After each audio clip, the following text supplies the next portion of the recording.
All right. Well, welcome everybody. Welcome to the launch of Harder Storms, Higher Strengths by Rachel Smart. We're here tonight to celebrate Rachel and her new book. And I'm Kim Douglas. For those of you who don't know me, I'm a writer, book coach, and a developmental editor. I've worked with over 2,000 students and clients to help them write their stories. And I've had the great honor of walking alongside Rachel for the past 18 months in this book. And then several years back, I walked with her and Sarah, her daughter, Sarah Smart Smith, to write her first book and help her along in that process. So this is her second book that is being brought to life, and we're so excited you joined us tonight to celebrate this. And the book is the fruit, and this is amazing to me, of 18 months of dedicated, faithful writing. Not everybody produces a book in 18 months. It is a feat. And so, to me, this is something that Rachel, when she is determined and she wants to serve, she really shows up and she fits it into her very full life. And those of you who know her, you know she's a yaya, she's a businesswoman, she's got a very busy life. But let me introduce you to her. And and we can celebrate how she's really learned throughout her whole entire life to lean on God through storms. So, Rachel Smart is the co author, along with her daughter, Sarah Smart Smith, of Modern Day Miracles.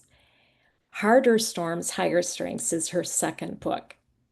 She is also a naturopathic doctor and a presidential marketing director with Juice Plus, a company whose mission is to inspire healthy living around the world. She is an author, speaker, and leader who has walked through many of life's storms by leaning on her faith in God. In Harder Storms, Higher Strengths, Rachel offers 7 pillars of faith, illustrated with raw and real testimonies. The wisdom in this book is drawn from her own life and from the lives of others who inspire us with their courage and resilience. What makes it especially powerful is its intergenerational perspective. I love this part. All of her daughters are part of this book. And this is all about faith being lived and passed on. The book has 3 sections. 7 pillars is the framework for her book. How to trace the Lord in your story and in your storms. And her 4 daughter stories. There's also a free gift in a workbook that Rachel will tell us about. And silent storms. What are the silent storms? So one of the things that impressed me most in this process was really Rachel's absolute determination to get this book done within a time frame. And even when life was demanding, again and again, she returned to the page, writing with honesty and courage. And one of the things Rachel will tell us, and this is her humility, is that she really felt like, in a way, the book was being co-written because she relied on prayer throughout this whole process, and her inspiration came from God. Persistence with a busy schedule in life is what makes this book so powerful, and her honesty and courage. So, Rachel, let's go ahead and get started and tell us, what was the hardest storm that inspired you to write this book?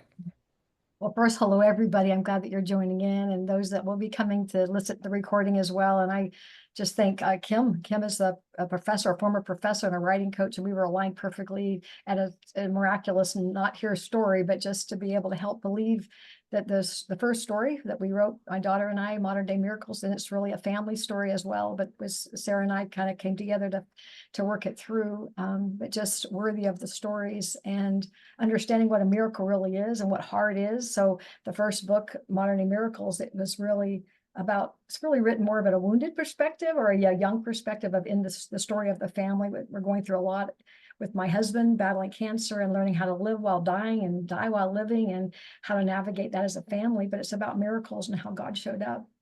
And then just to back on before I go and answer your question, Kim, the Harder Storms, Higher Strength was really the pillars that were a deeper dive in a 10-year perspective, a much time to go in to learn about the layers of what really is life about, is finding joy, finding and embracing miracles, and really how to navigate hard. And I think that when you ask the hardest storms, that is the reality. We have to understand that reality storms are part of life. And when I first years ago, I thought, the word brutal, I don't know if I made it up, but brutal and beautiful at the same time. Brutal, life is brutal and it's also beautiful.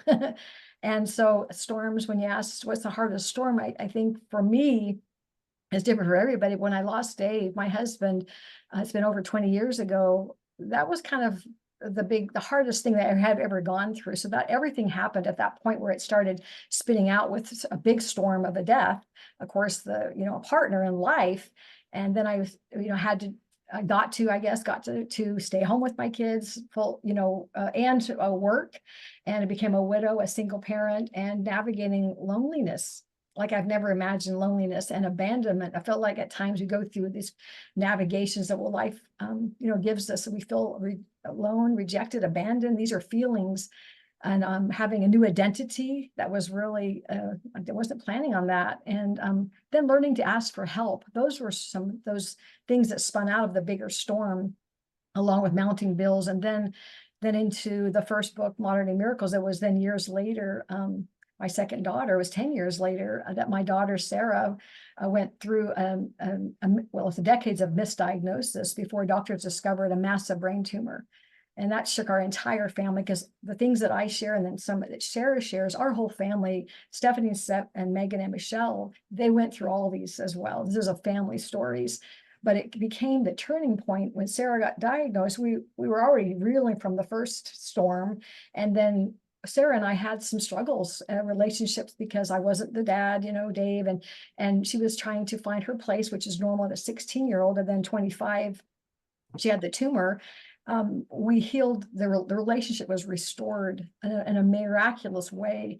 And so the hardest storm was really the catapult, was with Dave's death, and then it spun out. But we're never done with storms, and they're all dimensions. And so when I wrote this book, Harder Storms, Higher Strength, I wanted to help others find joy in the journey of hard, because life is hard, is brutal.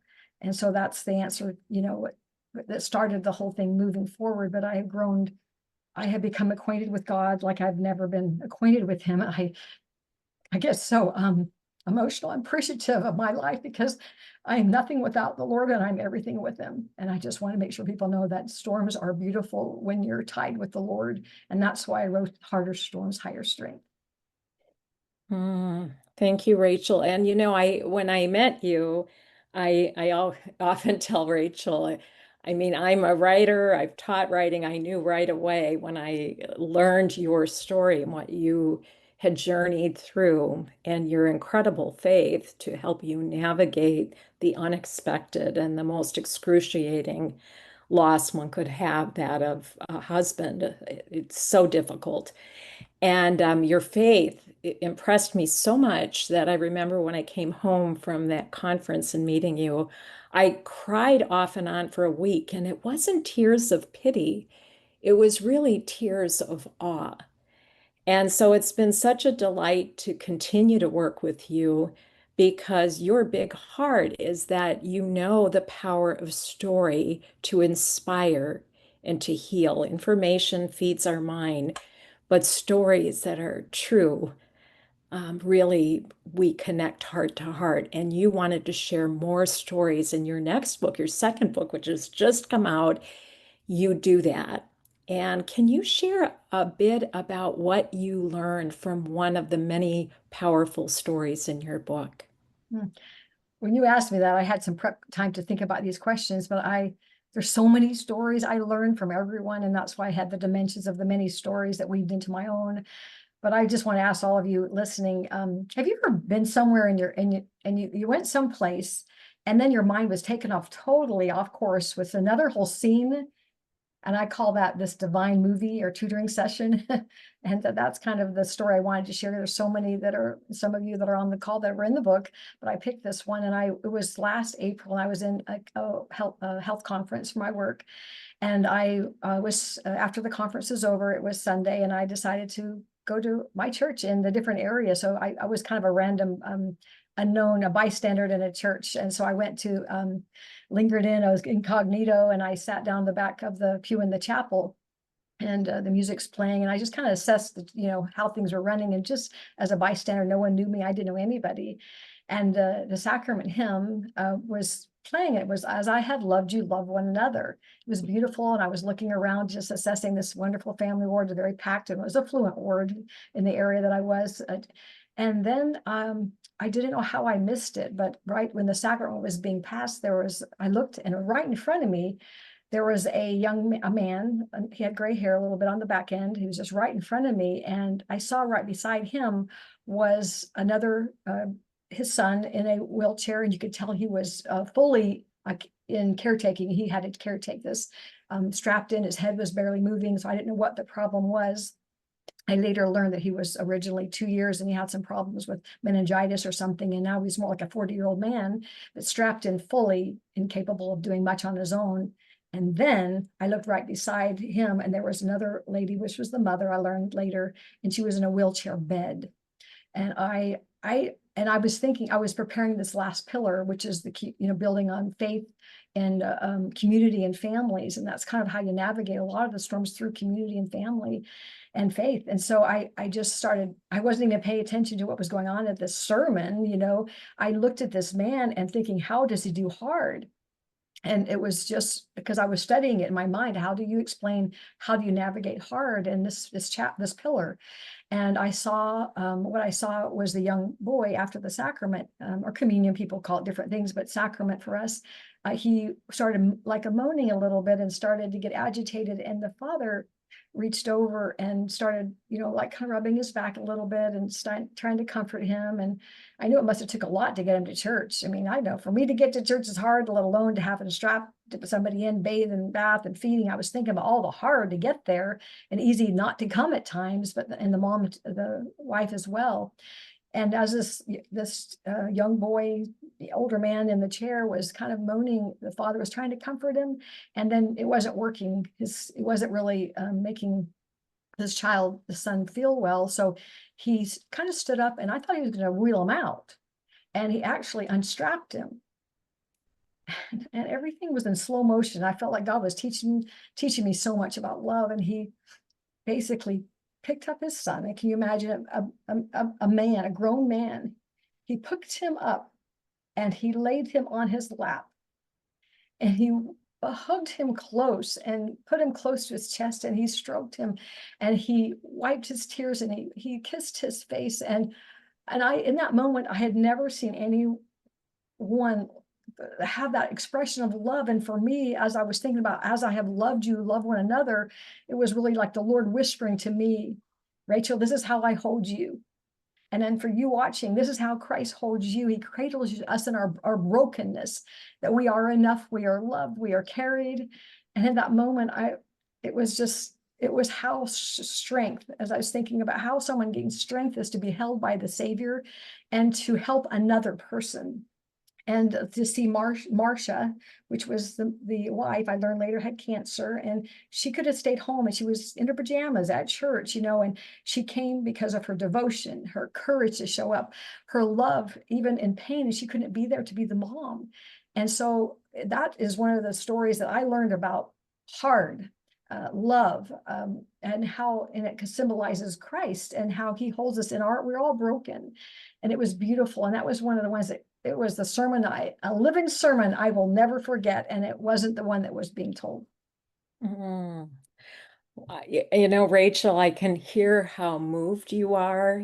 You know, your whole being was, even as you remember it, is just open to the power of seeing the Lord's ways embodied in someone else. And your tears, your voice breaking a little bit, that is exactly what I felt in hearing your story. So I always think it's such a generous thing when we share stories like this because they so move the heart.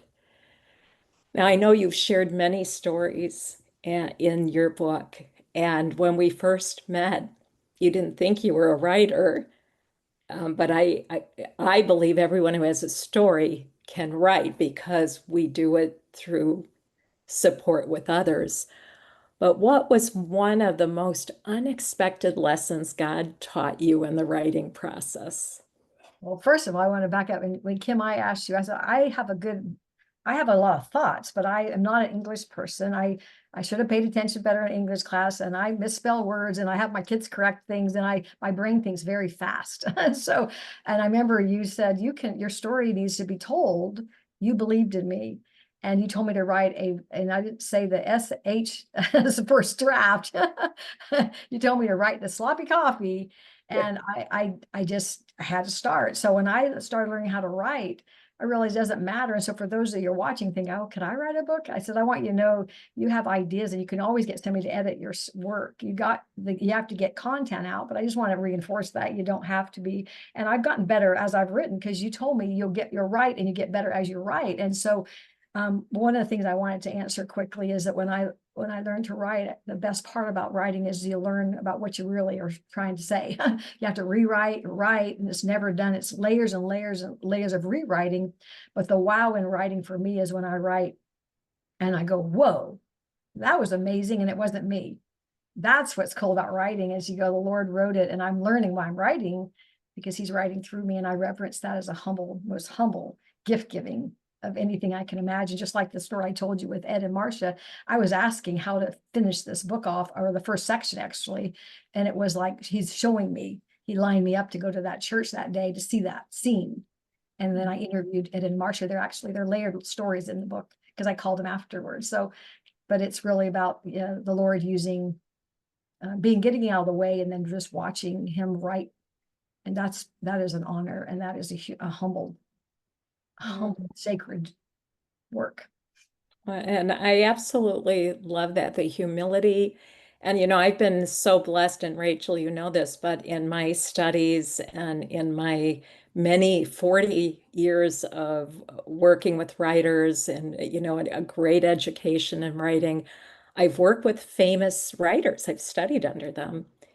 And one of the great blessings is that I've heard over and over that to write, you need to get your ego out of the way because it is not about us.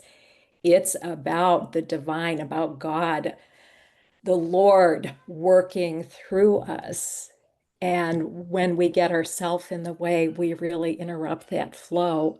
Now, that doesn't mean editors and people who can fix the misspellings and people who are going to help you organize it. That doesn't fit in there. But that's part of God's gift too, is that many of us have, you know, developed a professional path in life that can help with that. So I love hearing that. I've loved that all along, you know, that the surprises that came along, it's like, oh, this is going to be a part of the book. You know? So another question I have, what's one thing that someone here, we know that challenges, tests, and difficulties, suffering is actually part of this lived experience, our physical reality. So what's one thing someone could start doing today to rise stronger in their own storm? Oh, I've been asked this a lot too, and I have people that are not of any faith at all, I mean agnostic or atheistic or whatever. But I would say the first thing, you got to start with gratitude. And I start my day with three things I'm grateful for, and one of which is a future grateful, like two things in first person, one in the second of a future that makes me know I have to be able to open that space. I'm grateful, and it shifts everything. And then the other one is to do a random act of kindness, a text, something special, something you're thinking about, just doing that. Get out of yourself, because healing happens when you get out of yourself in some way. It doesn't have to be a monetary gift. It's something, a call, a text, a little letter, or it can be just something, taking somebody's trash in or whatever, and then prayer. Those go together, and prayer is about all of that, so it doesn't have to be fancy. It just get moving forward with it. You're grateful, your future grateful, and then you know that you're not alone, and test it out. I say test it out. If you don't have a faith, then start with gratitude, and what if you did, what if you could believe, and what if you could know that you're not alone. We move forward as we progress through life and ask good questions. That's beautiful.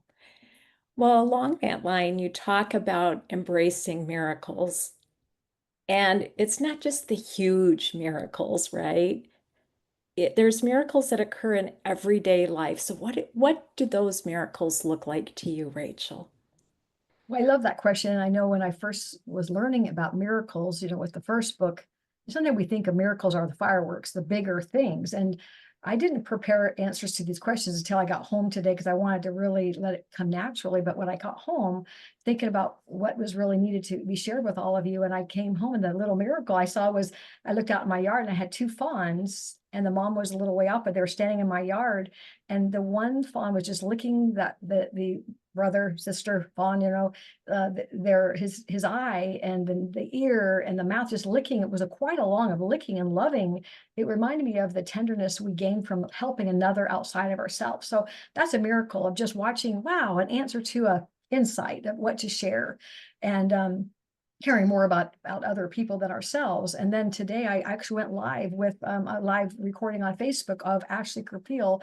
She's another one in the book as well, but she battles a disease called FOP, that way her muscles and ligaments turn to bone over time.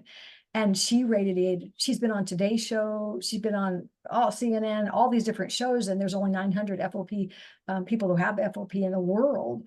And she went live she was willing to share her resilient story. Anyway, so that was a miracle to see the transformation. She wants to be able to help more people, and she should have been passed away long ago.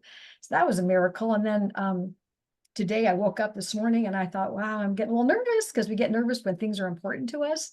And I went to my little writing desk where I do a lot of my writing and spiritual things. And I was like nervous, and I just opened up my Bible, and it just to get some insight, because I had to head off to church, but I wanted something. And it would turn to Joshua 1:9. And it was just a scripture that said, be strong and of good courage, and don't be afraid, and know that I'm with you wherever you go. So those are miracles, and they're all dimension. It could be a miracle of a smile, somebody smiled, or just like random things. And but everything is a miracle, and it's some of the littlest ones. The littlest ones are really the big ones. The small things are really bigger than the big ones. But when they're all together, we have to look and notice things, and we have to be aware, because they pass us by. And I believe the more you see, the more you will see.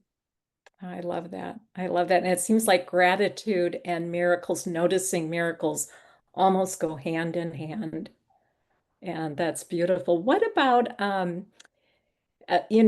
practice you have that really brings you peace and joy?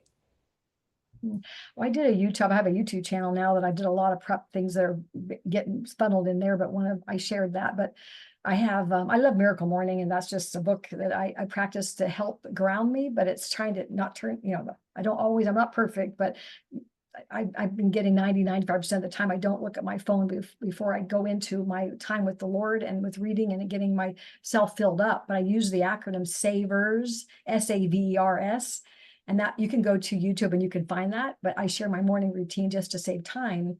But it combines the gratitude, the prayer, the silent, the reflection, the meditation, the journaling, and some of those things I mentioned. But you got to have I call it a bookend, something in the morning and something at night, to make sure that you're doing the most important things. And then the rest, sometimes doesn't really matter. So. Yeah. I really want to emphasize to everyone, and maybe something we can share with others about what Rachel just said, is that she doesn't start the day with her phone. And I just read earlier that a lot of people who start their day with the phone, which is many of us, we have like a third hand and we've become attached, maybe even a little addicted to our phones. And it can really create a lot of stress.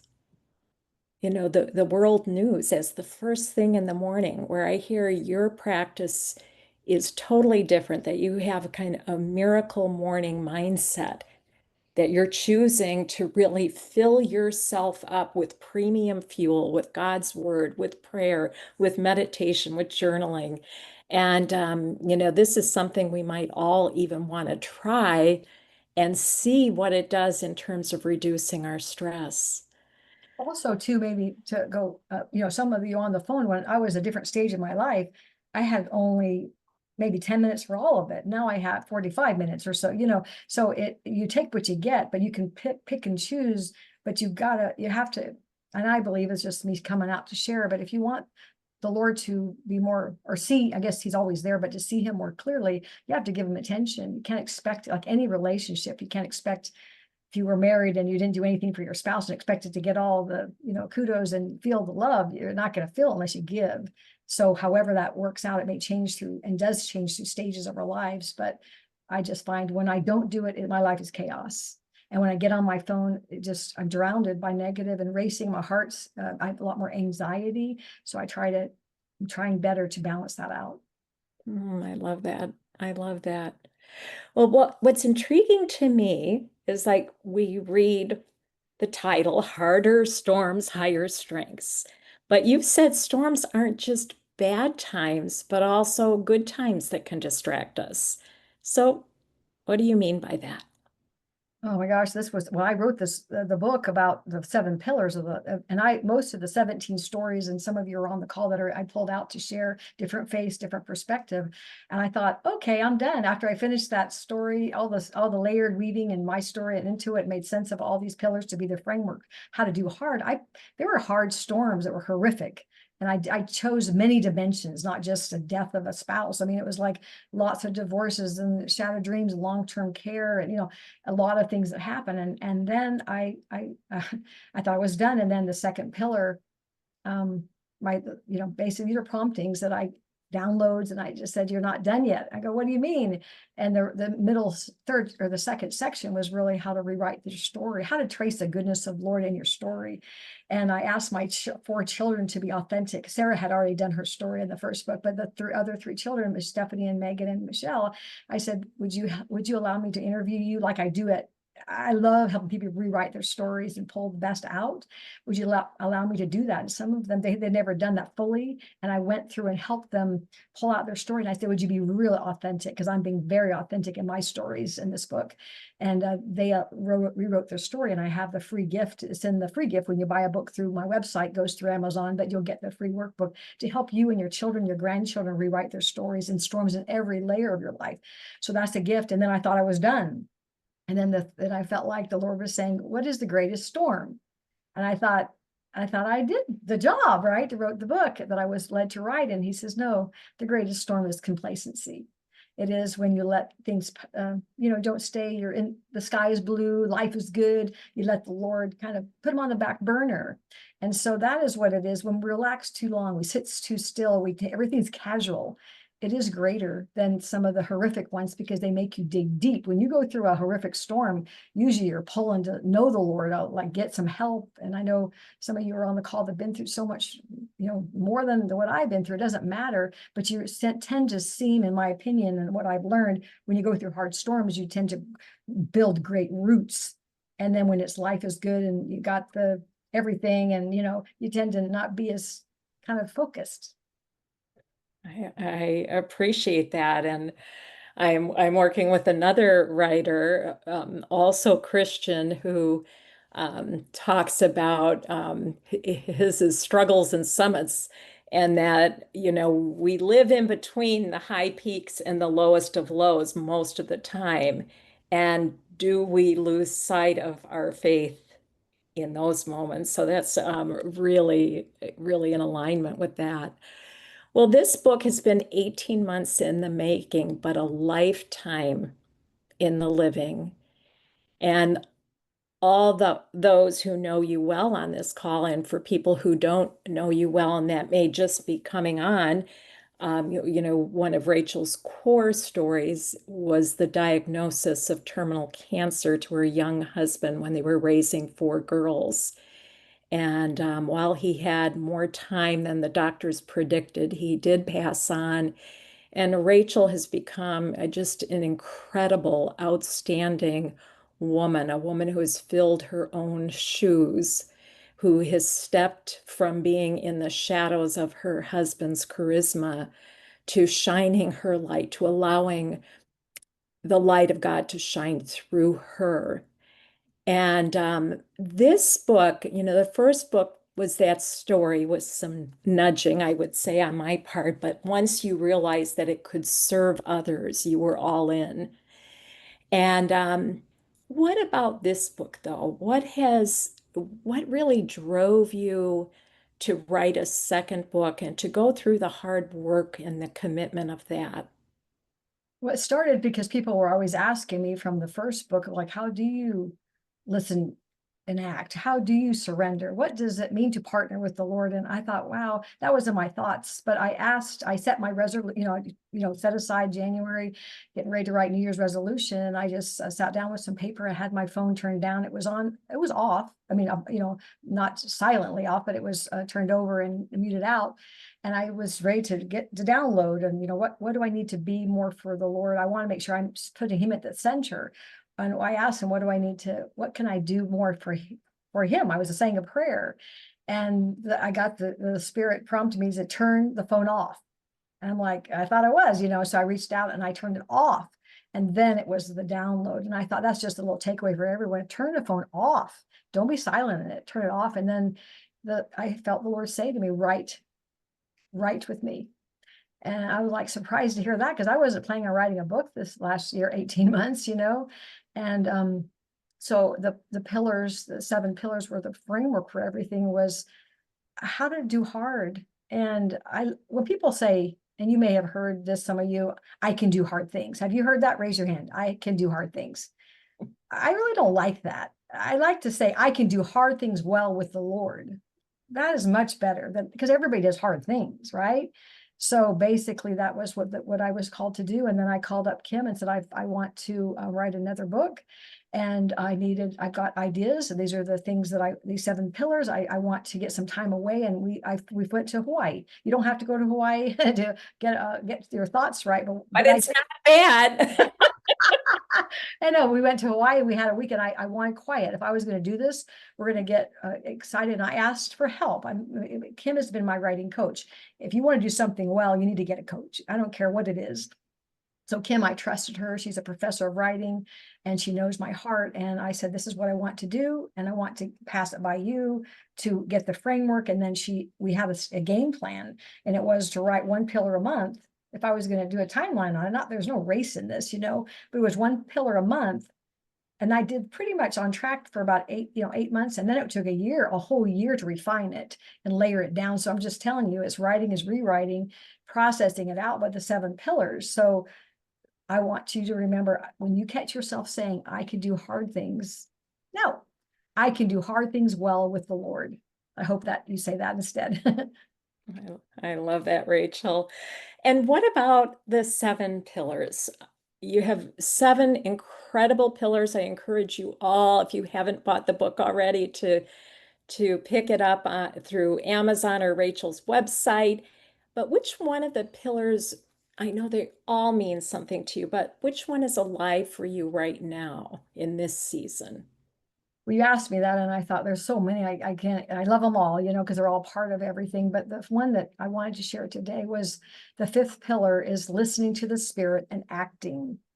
Don't second guess yourself, just do it, and the Lord will trust you, and then you get more things. So I wanted to share, listen to the Spirit and act is the 5th pillar. And I will share a few things, and I'll invite Vicki Clark. I had her, I want her to finish off the story in a compressed way, but it was along with their 17 people that I interviewed to weave it all into our family story, my story as well. But what happened was, when I learned in the first with the first journey with what happened to Dave. It was the 8 years of battling it. And I tell the story. You have to go get the first book, but I learned to listen to the Lord. I learned who he was in a way I'd never learned, and things that I never would ever have known. And I just kept notes, and I just kind of kept them to myself to see, is God really who he says he is? And am I losing my mind? So I really learned a lot. And, to listen to the spirit, and not second guess things. And one of the things that I was doing is, for me, and people know me, I'm an errand runner. You give me the job, I'm going to do the job, and I love to get into doing the work. And so in the pain of going through knowing Dave was going to pass sometime, I thought, all my family lives away. I'm going to prepare for the funeral, because I already was told that in dreams, and all the stuff I shared in the first book of how he gave me those promptings to do certain things and be ready. But one day, or it was a couple of weeks in the process, I was driving on this one road, and I kept passing this Vicki Clark's home, and the spirit, I felt led to say, go see her and share what you're doing, get her feedback, and on these ideas of the funeral. And I thought, my husband took 8 years he would live 8 years. This was 2 years in. And so I thought, she's going to think I'm crazy. Oh my gosh, but I kept being prompted, and I actually dismissed it a couple times. And then one day, I didn't know Vicki very well. I didn't. And so it was really odd that I went and talked to her, not somebody else. But I went to her house unbeknown, but it was a prompting. And I'm going to let Vicki unmute yourself, Vicki, and I want you to share the rest of the story. And the value of the story is, if you act on promptings, you never know who you're going to help and what it's going to mean in a miraculous way. So one beautiful fall morning, my doorbell rang, and there was my friend Rachel, smart, with pain glistening in her beautiful eyes. She said, I need to plan Dave's funeral, but I don't want him to know that he only has a short time left. So I prayed how to do this, and it came to me to come see you. And like Rachel said, we were good friends, but there were others closer to her that I thought she would have gone to for this hard task. But the Lord sent her to me, and I was so touched that morning, to the very center of my being. So there we sat in my living room, the birds outside my door chirping, cheeping, and trilling a symphony of life as we planned a funeral. And I said, Rachel, what kind of funeral do you want? And she said, I want the kind of funeral the Lord would want. That's what Dave would want, is what the Lord would want. So this was going to be a funeral about faith in God, about surrendering our will to his, about the reality of our Savior's atonement for us, and of the resurrection that he has given us. Rachel knew she was going to speak and talk about their battle for Dave's life and their surrender to our Savior's will, and of the deep peace that can come from that, in the middle of absolute pain that comes from that surrender. She wanted to bear testimony of God's love for us. Rachel, can you do this? I asked her. I couldn't imagine having that much strength at such a time. She said, yes, I can. But the Lord will hold me up. Rachel, I love you for that. And so with that framework, we went on to plan the logistics of Dave's funeral. And one thing that really meant a lot to me later is Rachel had visited all of the funeral homes around, and it was quite interesting because there were some that she didn't feel that the Lord's Spirit would be there for Dave's funeral like she wanted it, that she would be comfortable having his viewing in.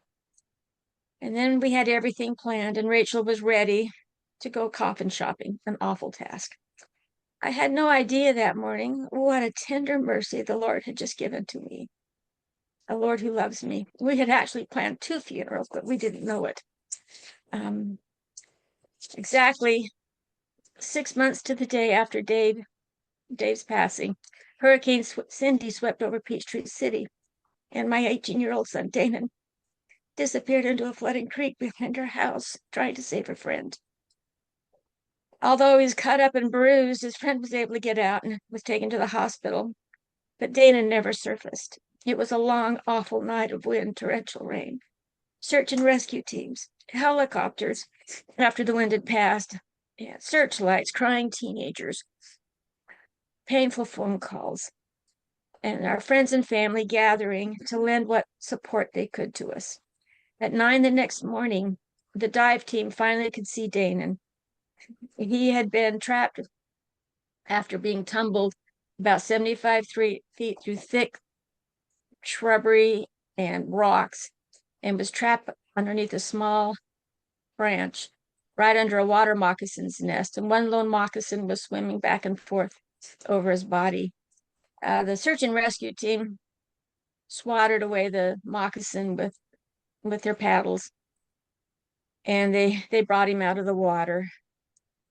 He had a deep gash on his forehead, which had knocked him out, the reason he didn't make it out of the water, the reason he drowned. After they zipped the body bag closed, they turned to us and asked, "What mortuary do you want us to take him to after GBI finishes their autopsy?" That question would have sent my husband and I to our knees at that hard time at that moment. But I had an answer. Rachel had come to me that morning, 8 months before, and she had already searched it out. Tender mercies can be so very excruciating. Exhausted, emotionally drained, soaking wet. I had an answer at a very hard time. Instead of being broken, we felt the Lord's love for us. He prepared us, and He will always prepare us. And if we listen and have courage to go do as He, and not question, just go do as He whispers to us, we'll become a trusted friend to our Savior and trusted friend to those around us. Rachel, you're a trusted friend. Beautiful Rachel, standing at our door, that in her hurt deeply drew from her faith and found tremendous strength in her obedience and submissiveness to the will of the Lord. And so the Lord was able to bless me and mine beyond comprehension. Thanks, Rachel. I'm just so grateful for Vicky. I never knew that I was helping you plan a funeral 6 Oh, months. you did it. I didn't do, but the Lord knew, and that's why I just wanted to reaffirm before we do a closeout here. It's getting late. It's just when the Lord prompts you, don't second guess it. Just do it and then watch what happens. Love you, Vicky. Yeah.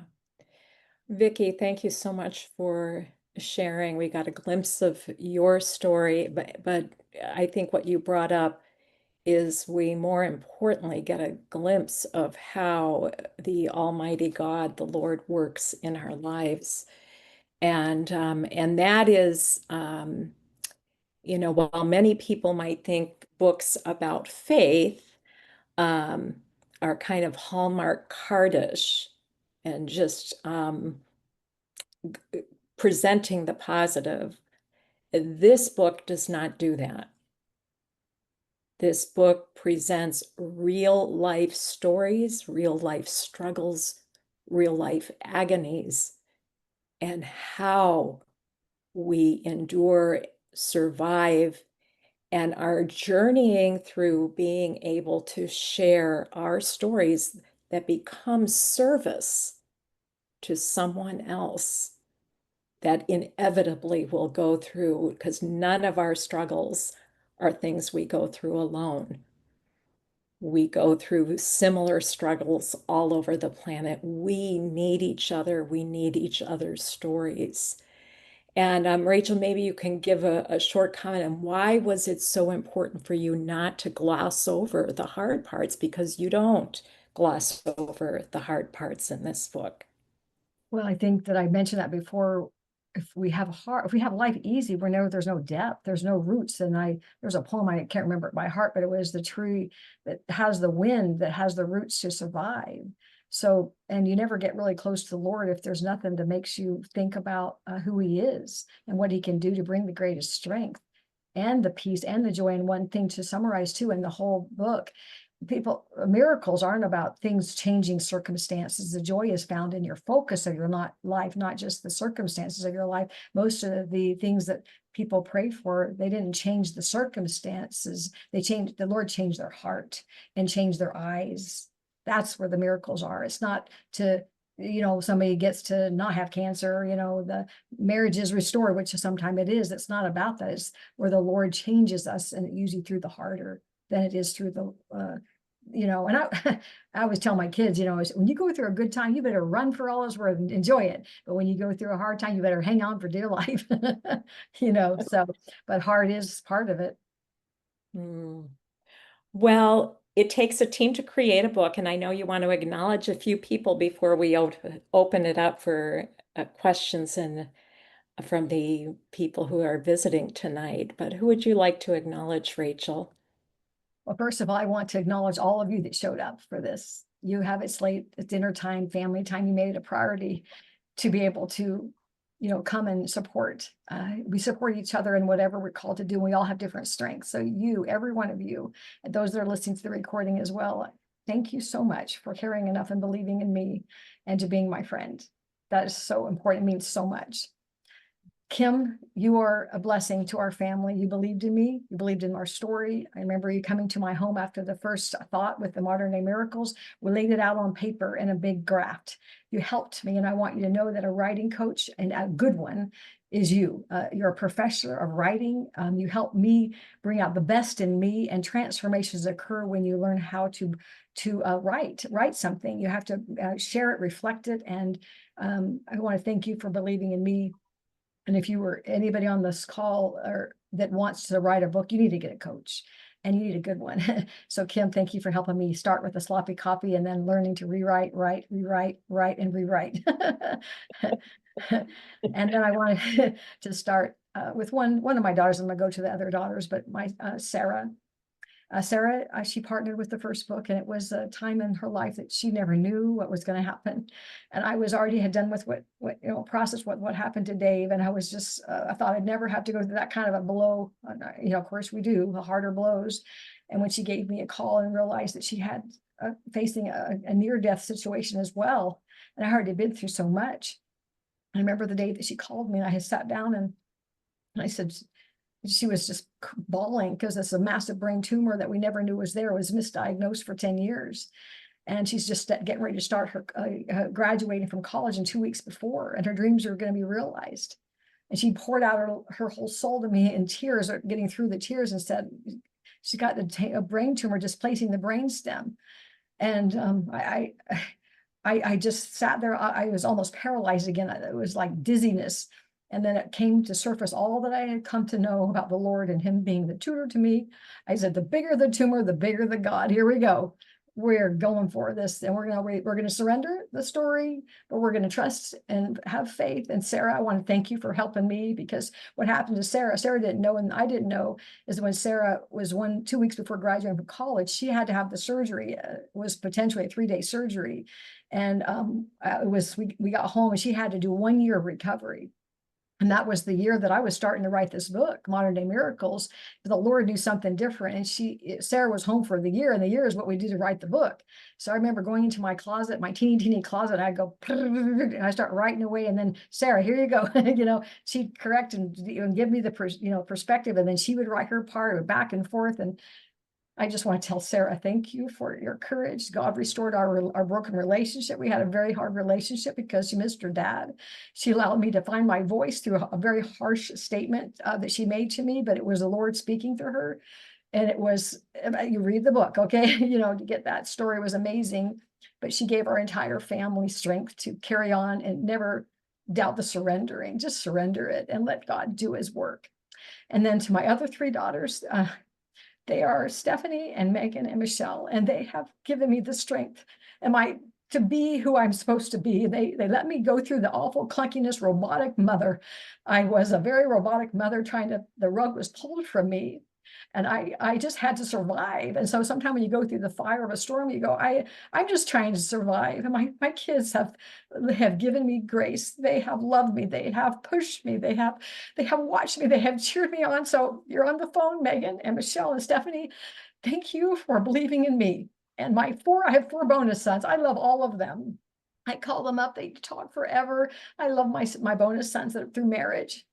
And then through my 9 grandchildren. I love mentoring my children. I wrote the workbook that's free. It's tracing your storms and learning how to navigate those, to trace the Lord in the storm. So get that and do it with your grandkids, do it with yourself, do it with your spouse. But I do that, and I wanted to leave a legacy to all of my family. So thank you all my kids. I love every one of you and my family, because that's really what it's all about, right? And then to the 17 contributors who shared their storms so bravely, and is a gift to all of you that read it. And some of the ones that I shared, and I just want to point out, I don't want to mention names on the 17 because then I leave somebody else out. But some of them didn't really had traced the Lord really in their storm, and then having to allow me to interview them. But I called because God told me to call that person and share and ask them to share their story and layer it down into tracing how did they overcome it and what was the pinpoint, how did you find answers to the hard stuff. So I want to thank those 17 contributors that were weaved into this book. It was so powerful. So you're on the call or listen to a recording, God wanted you to be part of this for you and for others. And then I wanted to thank Matt Beckwith. There's so many great people in life that come and, you meet and then you wonder how it all connects, but God has it all together. But Matt, the Beckwith, Julie and Matt, I met them in Colorado when I lived there for 8 years. And we had a couple kids together, and then I ended up going to Georgia with the 3 kids and had one more when we got here, and they moved to Florida. I don't want to tell you the whole story of how it all came to be, but they found out in this miraculous way that Dave had died. Julie actually drove to the funeral from Florida to Georgia.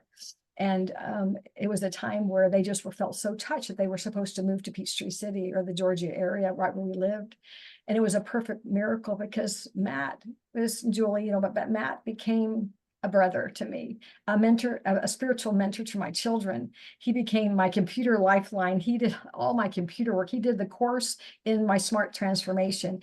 When I call him from Hawaii, he lives in Hawaii, and I go, Matt, help, he gets right on remotely. He puts me at a first priority. He saved the day, but God aligned him in my life. And I wanted to tell Matt a special thanks to him. He's always been there, a family, a friend who encouraged me. He walked beside me, and he's always cheered me on. And Matt has put the whole course together. I have a course that I'll mention, but it's 30 videos. It is a 30-page workbook that's professionally done and a way to deep dive, because it's something to read a book, but if you don't dive into what it really can mean for you and do some writing and journaling and reflective and watching videos and all those things, that you won't get as much out of it. So thank you, Matt. And then I want to close out because I dedicated this book. I thought, who can I dedicate this?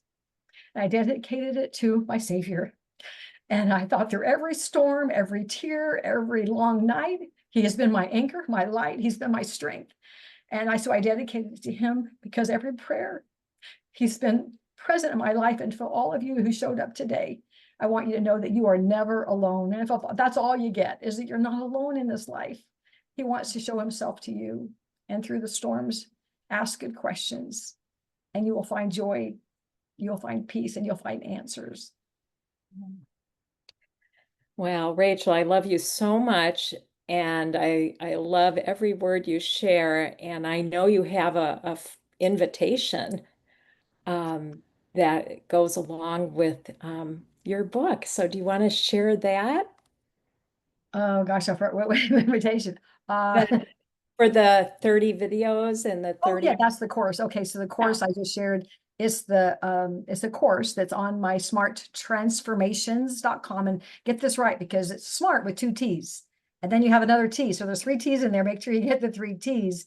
And it's transformations with an S. So people don't get that third T in there and they don't get the S, but it's smarttransformations.com.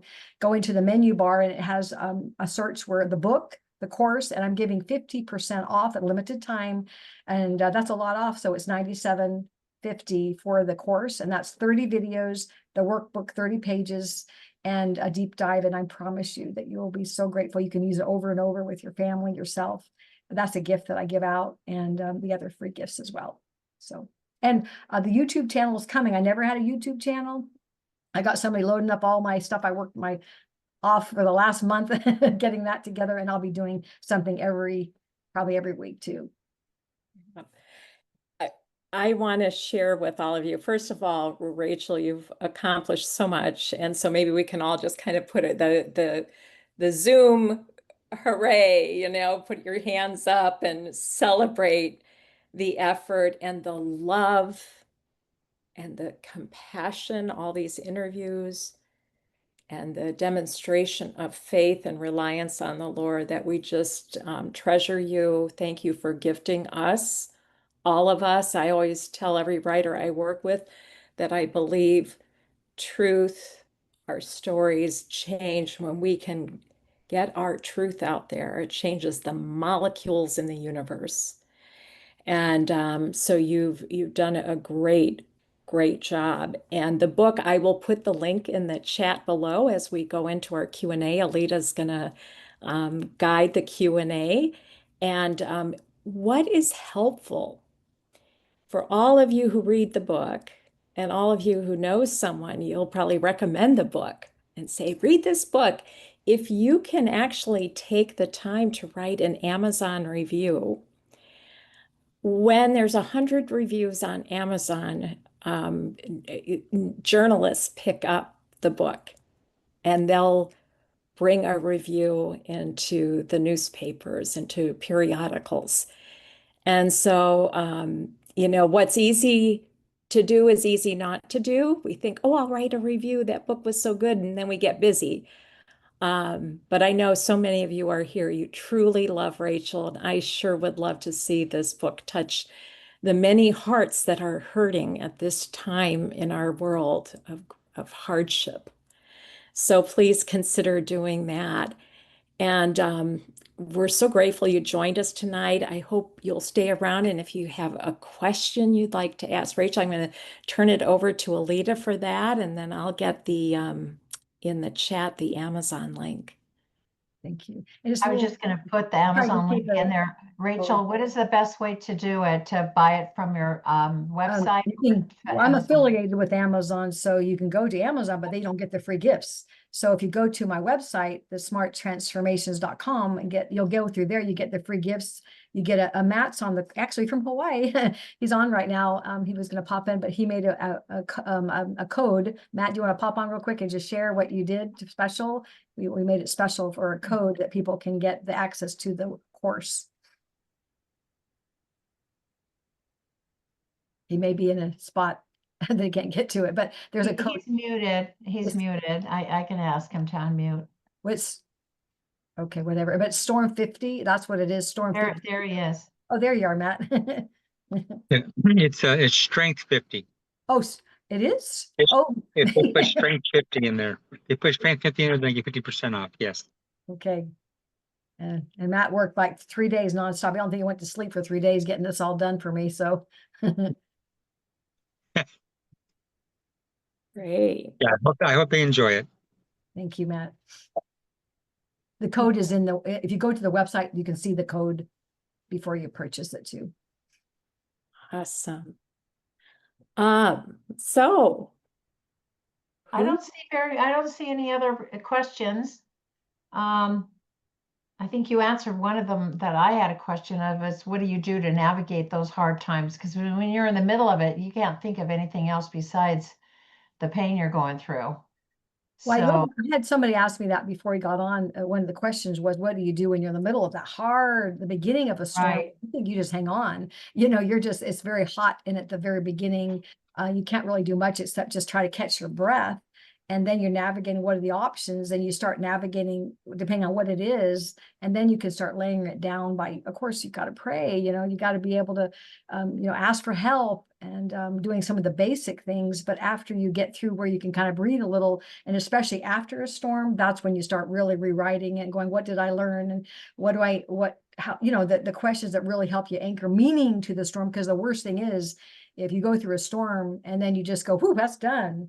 You didn't grow at all. You could be bitter and curse God, so it's really taking time to go, how did he teach me?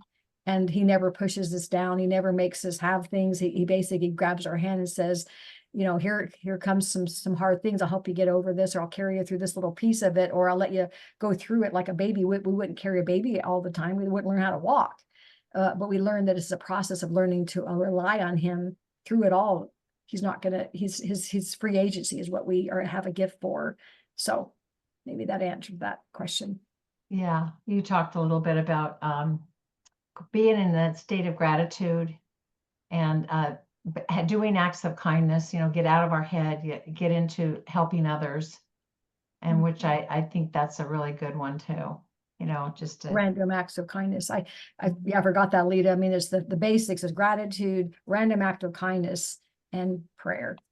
The basics, you know. and that you're not alone, and to reach out and ask for help. Yeah. For sure. Well, Jill, you have your hand up, please. Hi. Well, I'm so grateful that Kim brought this to my attention, Rachel. I'm also working with Kim writing a book that is also uh, drenched in hard things. But it's been a magical experience. And I just want to ask you, how do you, when you're writing the most difficult, rawest moments, how do you not back out? Because that's been one of my, as I'm writing this, that's been one of my hardest things, is when I'm writing the really hard things, is that desire to pull away from it, which is often probably the point where my truth is about to come out, as Kim said. So how do you get that courage in those Well, moments where it's so um, easy to just bury your head in the sand? well, I'm proud of you, and I'm praying that you Mhm. get to navigate with Kim. She's so good at that. And I did the second pillar for those who were going to read the book or have it, is trials are part of life. And I decided, was I going to back out or share my real things I don't normally share, and authentically some of the harder storms. And I did it tastefully, and some of those. But it was a way to, if you're going to be a writer, you have to be authentic. People are not going to believe that you have value to what you do. And if they can't relate to, we all go through storms. And if you think you're not, you're gonna, and we don't want to have the anxiety of what's coming. It's just enjoy your life, but be prepared, but we don't have to dwell on the bad coming. But I think authentically sharing, then others feel authentic to share.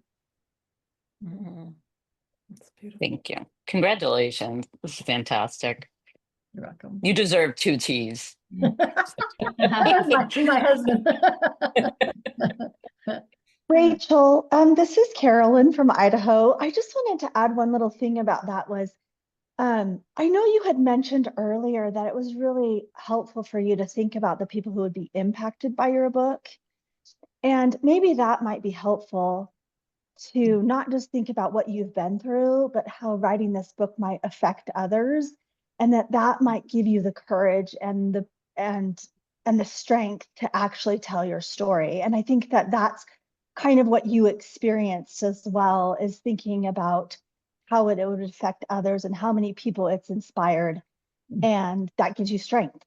Oh my gosh, thank you for sharing that, Carolyn, because that's so true. Because if I get into my head and saying, somebody asked me to do something and I'm like, oh no. And I had an experience where there's some other things coming after this, but I was thinking, oh my gosh, I'm scared, because I was thinking about what it's going to be for me. And I go, stop.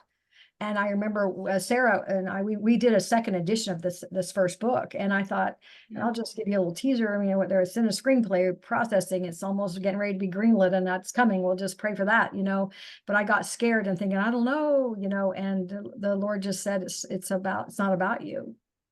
I go, thank goodness. Oh, whew, I'm feeling better already, because it's not about, and Carolyn, when you focus on the other person, then the gift is theirs. And I wrote the second book with all the layers of people that would help a lot of people. It wasn't my story. It was about who I could help, not what I'm going to get out of it.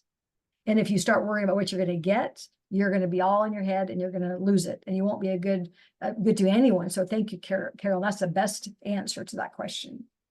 And that it gave you the courage to do the hard things because you are doing it for someone else, not for yourself. And I read the first book and I didn't even know that those kind of miracles existed.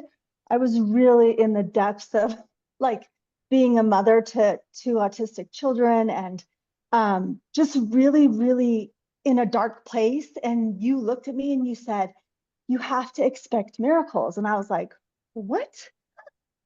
And that really changed my life. And the courage that you had to tell your story changed my life. And I think as we look at the hard things that we're doing, if we just, especially when you're writing a book, all the people that it will affect, that gives us the courage and the strength to move through those difficult times and retelling our stories.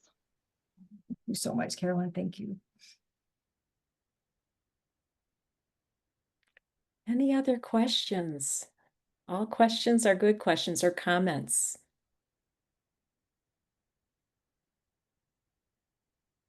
Hmm.